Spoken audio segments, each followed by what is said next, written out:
Hello tout le monde, j'espère que vous allez bien, que vous passez une bonne soirée. Alors ce soir, on va faire une review. On va parler donc du Marseille Vintage Tarot. Donc je vous montre un peu la boîte ici.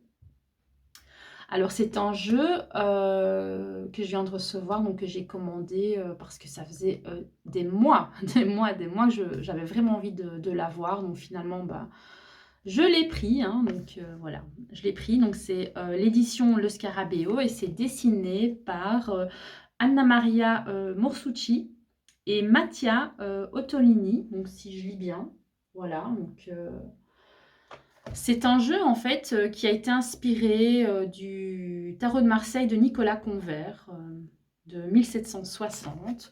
Donc c'est un jeu qui est volontairement vintage, donc vraiment avec l'aspect des cartes complètement salies, usées, donc comme si ça faisait déjà 50 ans que vous étiez en train d'utiliser ce jeu, hein. Donc voilà, c'est fait exprès, c'est voulu, donc moi j'adore trop. Donc la boîte, ben, comme d'habitude, elle est bien épaisse, il n'y a pas à dire. Donc le petit livret aussi de bonne qualité, avec voilà, des explications en plusieurs langues.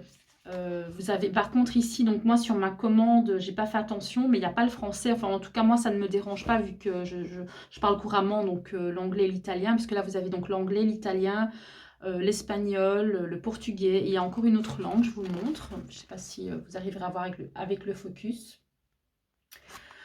Donc voilà, des petites explications hein, sur les arcanes, mais je ne pense pas qu'il parle vraiment de tirage, vraiment plutôt d'explications par rapport à la symbolique des cartes. Alors je vous montre aussi donc le dos des cartes ici. Donc c'est rouge, très très joli, c'est vraiment très beau, avec comment je veux dire, cet aspect comme ça passé, voilà, passé vieilli. Donc vous avez donc comme d'habitude les petites publicités hein, que je vais enlever ici, hein, donc la carte de présentation qu'on n'a pas besoin. Et puis ben voilà, on regardait un petit peu donc l'aspect comme ça un peu genre sali, un peu usé, abîmé, mais d'une qualité exceptionnelle, hein, comme d'habitude. Hein. Alors, on va passer donc juste comme ça brièvement les cartes en revue, hein, évidemment. Donc c'est un tarot de Marseille, donc vous connaissez déjà toutes les cartes, mais c'est simplement pour, voilà, pour vous montrer un petit peu les dessins. Donc moi je trouve que les illustrations sont, en tout cas pour moi, elles sont attirantes. Ça vous met tout de suite dans une ambiance comme ça mystique, un peu mystérieuse, un peu, voilà... Euh, un peu vieillotte comme ça, moi j'adore, j'adore. Il manque plus que le foulard de Madame Irma. Donc voilà, allez, je vous passe en revue les cartes. Donc vous avez tout d'abord le mât. Voilà, et vous avez en fait les écritures en français. Donc en fait, ce qui est bon à savoir, c'est que malgré que le petit livret, il est en plusieurs langues, hormis le français, ben, vous avez en fait toutes les descriptions des cartes en français. Alors, vous avez le battleur ici. Vous avez donc la papesse,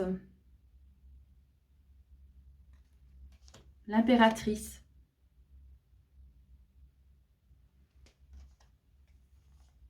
l'empereur, le pape,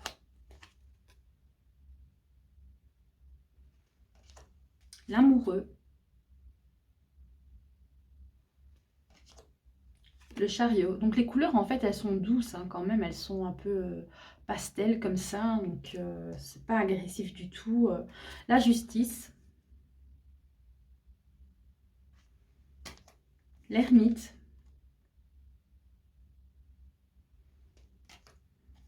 la roue de fortune, la force,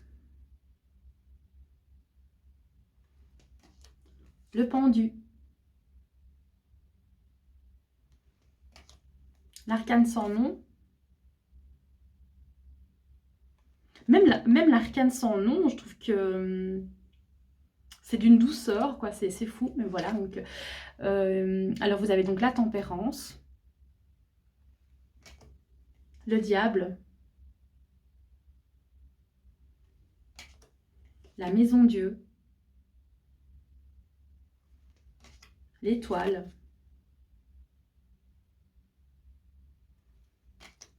la lune, le soleil, le jugement, le monde. Alors, vous avez donc les séries, hein, donc les coupes ici. Donc, je vais vous les passer brièvement. Bon, voilà, il n'y a pas vraiment beaucoup de différence. Hein, c'est juste donc les symboles comme ça, hein, comme voilà, le tarot de Marseille classique. Hein. Voilà, donc...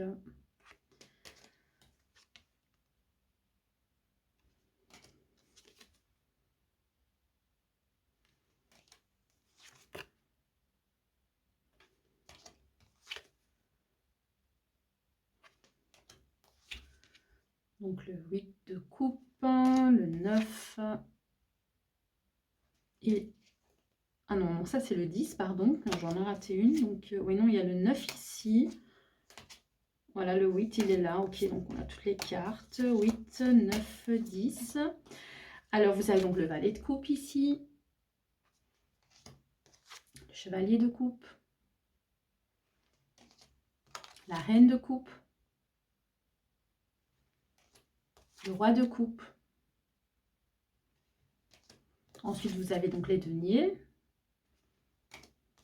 Alors ici, donc on voit, ils ont écrit le scarabéo, hein, donc, pour mettre leur petite touche personnelle. Le 3 de coupe. Là, le 4, le 5, le 6. Et pour cette série-là, je vais un peu plus vite, hein, parce que voilà, il n'y a pas beaucoup de choses à voir de différents. Voilà, le 10 de coupe. Ensuite, on a le valet de denier, le cavalier de denier, la reine de denier, le roi de denier. Alors, vous avez donc les bâtons. Voilà, donc le 2, le 3, le 4, le 5, le 6, le 7, le 8.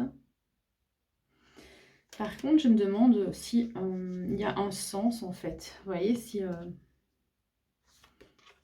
la carte elle a à l'envers ou pas. Donc, moi, j'ai pas l'impression. Parce que des fois, on a une petite écriture sur le côté et là, je la vois pas. Donc, si la carte est à l'envers ou pas, moi, par contre, je vais avoir du mal pour le savoir. Donc, je verrai hein, à force de l'utiliser. Donc, voilà. Vous avez donc le page de bâton. Cavalier de bâton, la reine de bâton, le roi de bâton. Ensuite, vous avez donc les épées. Voilà, le 2 d'épée, le 3, le 4. Alors, il faut aimer hein, ce côté un petit peu sale, je vais dire.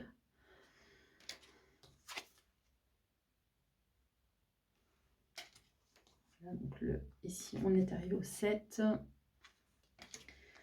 au 8, au 9 et au 10. Alors, donc, on a le valet d'épée, le cavalier d'épée, la reine d'épée